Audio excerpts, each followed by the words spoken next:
Hello everyone, welcome back to our new video. আশা করি সবাই খুব ভালো আছো আর আমিও বেশ ভালো আছি।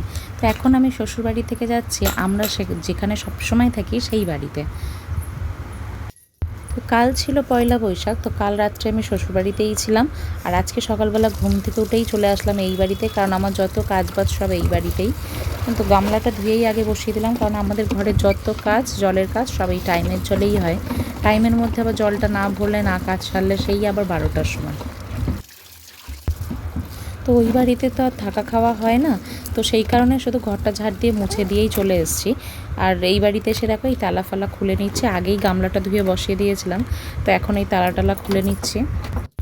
পুপাই আর পুপাইয়ের বাবা ওই বাড়িতেই ঘুমোচ্ছে, তো ওরা ঘুমোক, যখন ওরা ঘুম থেকে উঠবে তখন আসবে। আর এইদিকে দেখো, এদিকে সব ছড়ানো ছিটানো, তার কারণ আগের দিন বললাম যে শ্বশুরবাড়িতে গেছিলাম, সেই কারণে আর এইসব কিচ্ছু গোছানো হয়নি। কোথাও গেলে না আর কিচ্ছু কাজ করা হয় না, ওইভাবেই সব রেখে দিয়ে চলে গেছি। শুধু সকালবেলা কিছু কাজ সেরে পুপাইকে স্নান দিয়ে আমি স্নান করে পুজো দিয়েই চলে গেছিলাম, আর এদিকে সময় হয়নি এসব কাজ গোছানো। আর এইটা হলো আমার ঠাকুরঘরের জানলা, সত্যি এখানে দাঁড়ালে যে কী শান্তি। আর এইবার এখন আমি একটু বিছানা টিছানা গুছিয়ে নেবো, ওরা আসার আগে এগুলো গুছিয়ে নিতে হবে, কারণ পুপাই আসলেই ওর খাওয়া দাওয়া, রোজ স্নান করানো, এই একটার পর একটা কাজ লেগেই থাকে। হ্যাঁ, আর ওর পাপাও বেরিয়ে যাবে, ওর পাপাও তো কাজে যাবে, আজকে একটু লেটেই যাবে। তো এই যে কিছু বাসি জামা কাপড় ছিল, এগুলো একটু কেচে নেবো। পুপায়ের তো বেশি জামা কাপড় বেরোয়নি, ওগুলো কালকেই ওর ঠামুর বাড়িতেই অর্ধেকের বেশি সব ধুয়ে নিয়েছিলাম। আর রোজকার কাজের মধ্যে এই আর একটা কাজ, সেটা হলো এই উঠোন ধোয়া। তবে ঘর ঝাড় দিয়ে মুছে স্নান করা হয়ে গেছিলো, আর এদিকে পুপাইও চলে এসছে। অঙ্ক তো মনে পড়িনি কিলে, হ্যাঁ কে এসে দুষ্টুমি শুরু। তো আমাদের গাছে একটা খুব সুন্দর ফুল ফুটেছিল, এটা আজকে মা কালীর পায়ে দিয়েছিলাম। তো পুজো টুজো সেরে নিয়ে তারপরে চলে গেলাম মায়ের বাড়ি। আমার বাপের বাড়ি আর শ্বশুরবাড়ি একই পাড়ায়। তারপরে মা দিল চাউমিন, আমি অল্প করেই নিয়েছিলাম। তারপরে খাওয়া শেষ হতে না হতে আবার তরমুজ। তারপর একটু গল্প টল্প করার পর মা দেখি ভাত বাড়তে শুরু করে দিয়েছে, কারণ দুপুরও হয়ে গেছিলো আর আমি তো বেলা করেই গেছিলাম। তো এসে দেখি মা অনেক কিছু রান্না করেছে, মাছের ঝোল, মাংস, ডাল, বেগুন ভাজা, চাটনি, পায়েস আর মিষ্টি তো ছিলই।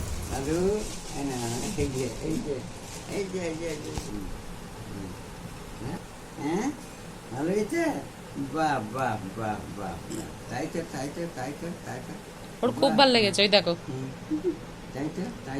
এটা এটা নেবো না, এটা তো পয়লা থেকে তোমার দিলাম। হ্যাঁ, দেখি দাও করবা। বাহ, ভালো হয়েছে। বাহ বাহ বাহ বাহ বাহ, তোর ভাবে বাবা একটা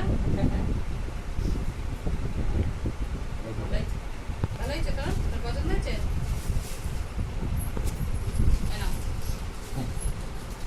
দাদুকে দাও, বড় দাদু দাও,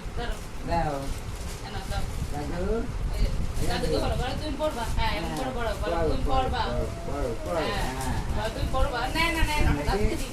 বাহ বাহ, দেখি দেখি খুলবো। বলে বেঁচে কিছু তো আনিনি। বাহ বাহ, ভাই তো ভালো হয়েছে।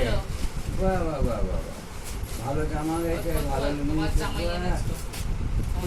ঠিক আছে,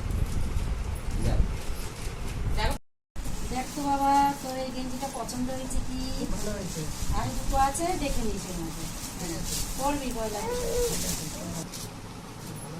ওর গায়ে দিচ্ছে, ভালো হয়েছে,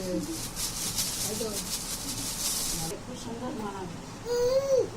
তো এখন বাজে সন্ধ্যে 6:30, আর ভিডিওটা আবার আমি এখন কন্টিনিউ করছি। তো আমরা কিন্তু দুপুরবেলায় খাওয়া দাওয়ার পরে চলে এসেছিলাম, কারণ ওর পাপার কাজ ছিল আর আমারও কিছু কাজ ছিল, জল টল তোলার ছিল তাই। তো বাড়ি এসে কিন্তু বুবুন ঘুমিয়ে পড়েছে, আমি ওর পাশে শুয়ে একটু ঘুমিয়ে পড়েছি। উঠেছি এই সন্ধ্যেবেলা জল টল তুলে সন্ধে টন্ধে দিয়ে এই জামা কাপড় ছিল কিছু, তাই ভাঁজ করতে চলে এসেছি। তো একটা কথা না বললেই নয়, এবছর কিন্তু কারোর জন্য কোনো শপিং টপিং করা হয়নি। গত বছরও হয়নি, গত বছরটাও একটু এরকমই গেছিলো। তো যাই হোক, সবসময় তো সমান যায় না। আর দাদুকেও দেওয়া হতো না, কিন্তু দাদু না প্রত্যেক বছর আমাদের জন্য কিছু না কিছু কেনে, আর এবছরও তাই। কিন্তু প্রত্যেক বছর তো মাও দাদুকে দেয়, কিন্তু এবছর তো মাও আর দাদুকে দিতে পারলো না। তার কারণ মা তো এখন কাজে যেতে পারছে না, মায়ের শরীরটা তেমন ভালো নেই, এর জন্য মা কাজে যেতে পারছে না। হ্যাঁ, এবার দাদুকে কেউ দেবে না, দাদুর বয়স হয়ে গেছে। দেখো দাদু যখন কিনছে তার মানে তো আমরা সবাই পড়বো। মায়ের জন্য কিনেছে, আমার জন্য কিনেছে, হ্যাঁ, আমার জন্য নাইটি কিনেছে।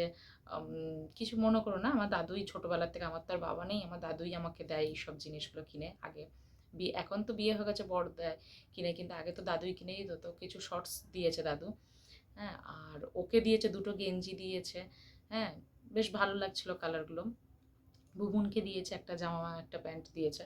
আর কদিন আগেও আবার বুবুনকে দিয়েছিল, তো এর জন্য এখন একটাই দিয়েছে। তো এই হচ্ছে কথা, উনি তো নিজের জন্য কোনোদিনও কিছু কেনে না, এবার যদি আমরা না দিই তাহলে কে দেবে। তার জন্যই কয়েকদিন আগে ওনার জন্য একটা লুঙ্গি কেনা হয়েছিল, আর একটা ওই সুতির জামামগুলো হয় না, ওগুলো একটা কেনা হয়েছিল যে পরে কাজ টাজ করতে পারবে।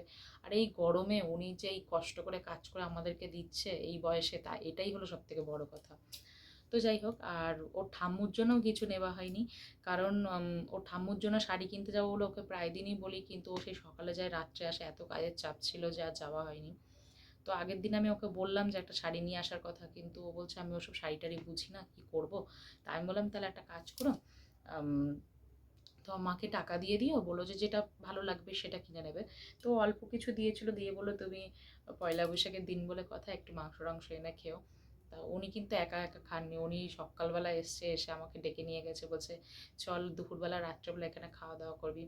তো ওই আগেই বলছিলাম যে আমরা ওখানে রান্না বান্না করেছি, খাওয়া দাওয়া করলাম, বেশ ভালোই কেটেছে দিনটা। সেই কারণেই আজকে আর ভালো লাগেনি যে আবার কাল খেয়েছি আবার আজকে, দুদিন পর পর ভালো লাগে। আর এমনিতে গরমটাও তো পড়েছে প্রচণ্ড, সহ্য হয় না আর এইসব খাওয়া। এমনি হালকা পাতলা ডাল আলু ভাতে এইগুলো ভালো লাগে, কিন্তু ওই মাছ মাংস আমার এমনি ভালো লাগে না, একটু আধটু খেলাম এই ঠিক আছে। তো যাই হোক, মিলেমিশে যাই, যেমনই কাটুক দিনটা খুব ভালোই কেটেছে। সব বছর তো আর সমান যায় না, কিন্তু সব ভালোই গেছে। কেন বলবো, তার কারণ বউন আমাদের সঙ্গে ছিল সারাদিন, যে ওর সঙ্গে আনন্দ করতে পেরেছি এটাই হচ্ছে যথেষ্ট। তো আজকের ভিডিওটা এখানেই শেষ করে আবার দেখা হবে নতুন একটা ভিডিওতে। ভিডিওটা কেমন কি লাগলো অবশ্যই তোমরা কমেন্টে জানিও। ভিডিওটা ভালো লাগলে একটা লাইক করো, আর আমার চ্যানেলে নতুন হয়ে থাকলে চ্যানেলটাকে সাবস্ক্রাইব করো। টাটা।